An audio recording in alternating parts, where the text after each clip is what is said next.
Un cordial saludo para todos. Les doy la bienvenida a esta tercera semana y quiero también animarlos a que participen bastante en las actividades y visualizando, profundizando sobre las temáticas que se están y que se vienen desarrollando en el marco del proyecto de investigación.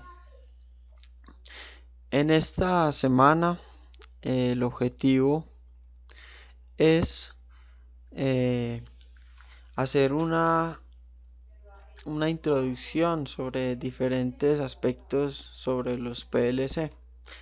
La semana pasada estuvimos hablando sobre los microcontroladores y específicamente profundizamos sobre el tema de Arduino. Ahora, como les venía diciendo, vamos a trabajar y hablar algunos aspectos fundamentales sobre los PLC. La semana entrante estaremos hablando sobre los DSP y finalmente, como resultado del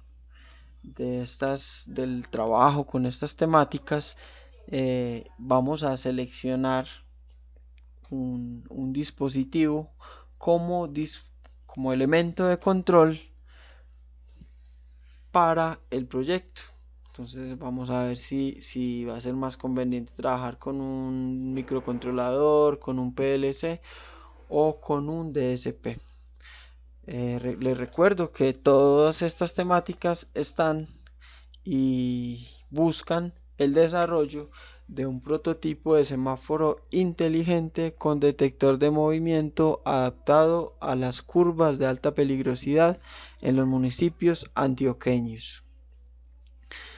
¿Cuál es el fin, el objetivo de esta introducción a los PLCs?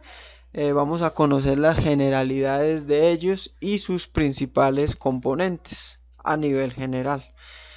Primero vamos a definir lo que es un PLC o controlador lógico programable.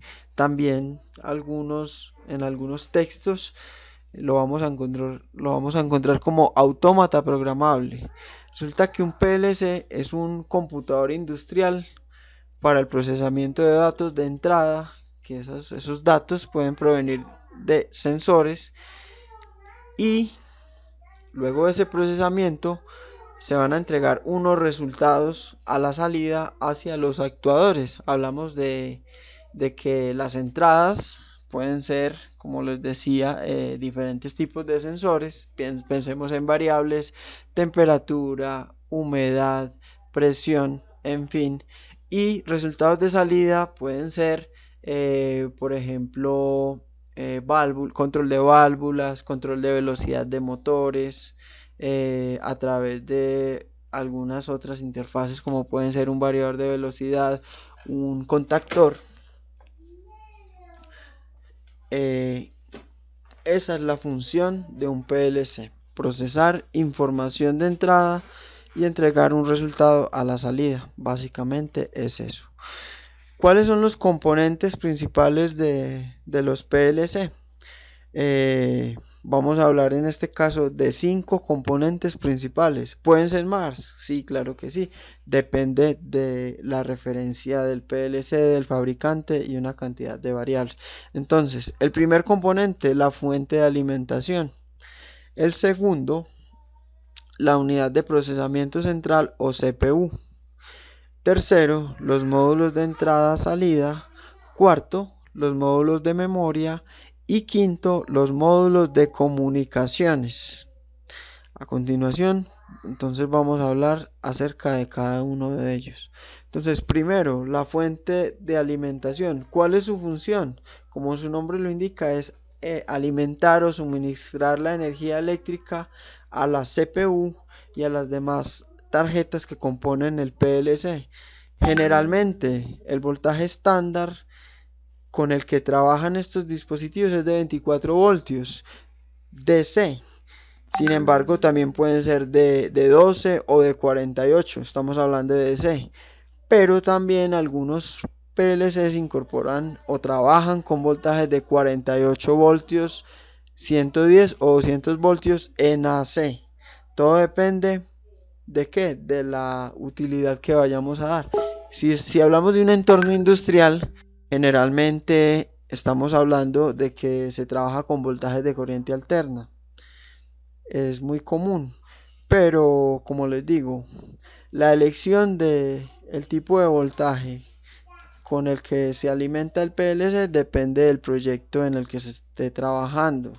En el caso nuestro, donde vamos a utilizar en el proyecto de el semáforo inteligente, donde vamos a utilizar un sistema de transferencia de voltaje alimentado por energía solar, nos vamos a dar cuenta más adelante que va a ser conveniente trabajar con voltaje DC, porque vamos a ahorrarnos un conversor de DC a C en el caso de que elijamos el PLC como dispositivo de control. Entonces, como les digo, todo depende de la aplicación, el tipo de alimentación y el PLC que vamos a elegir. Segundo, la CPU o procesador. Entonces, sus funciones ya la conocemos, su nombre es Unidad Central de Procesamiento, lo que significan las siglas. ¿De qué se encarga? De interpretar las instrucciones de programación del PLC. Ejecuta las operaciones de tipo lógica, aritmética y de control. Igualmente de la transferencia de información dentro del autómata. Esa es la función básica y principal del procesador, que como aparece en la imagen, generalmente es un módulo compacto. Tercero, los módulos de entrada y salida. Ellos se encargan de adaptar y codificar para la CPU las señales originarias de los componentes de entrada, los cuales pueden ser, aquí es igual que en los microcontroladores, pueden ser señales de tipo analógica o digitales.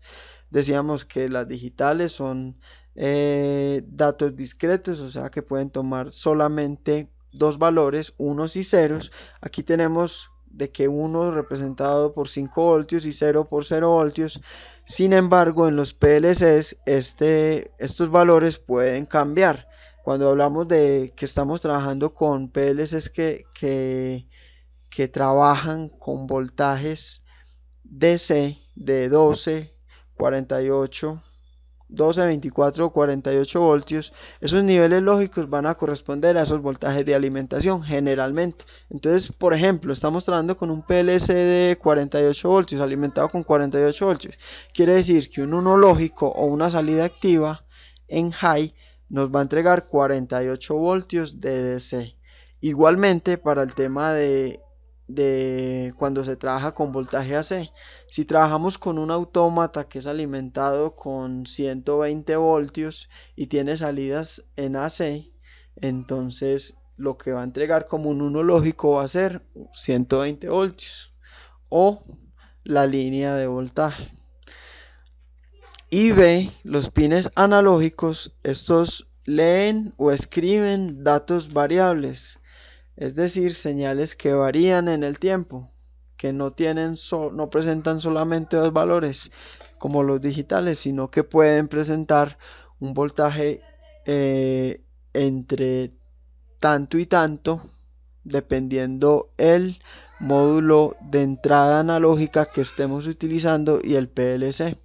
Generalmente va a ser igual que cuando trabajamos con entradas digitales, va a ser parecido al voltaje de alimentación del PLC.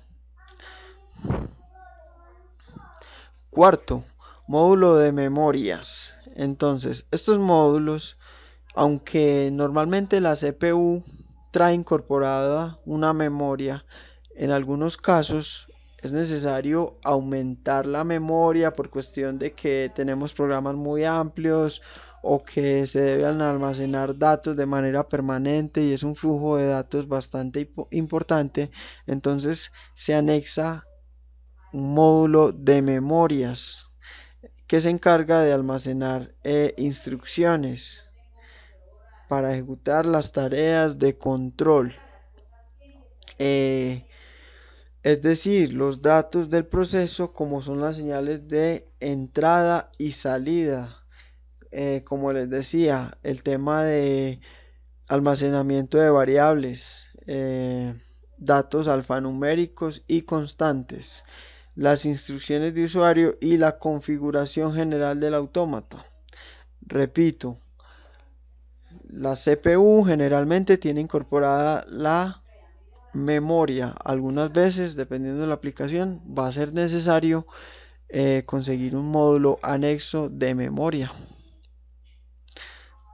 Quinto, el módulo de comunicaciones o módulos de comunicaciones.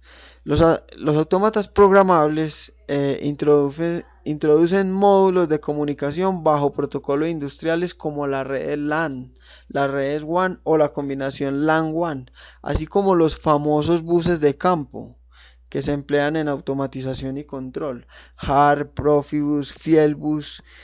¿Cuál es el fin de estos módulos de comunicación y de estos protocolos que les acabo de comentar? Es comunicar PLCs entre ellos o para leer algunos sensores o actuadores que no se controlan directamente a través de señal de salida, sino a través de un protocolo de comunicación. Algunos sensores tienen esa capacidad de comunicarse con los PLCs a través de eso. Algunos actuadores, como por ejemplo los variadores de velocidad, utilizan los buses, los protocolos de comunicación industriales, exactamente los buses de campo, para comunicarse con el autómata y desarrollar las actividades que el autómata le ordene. Bueno, esa es una introducción a los componentes principales del PLC. Luego tendremos algunos otros aspectos importantes sobre este tema.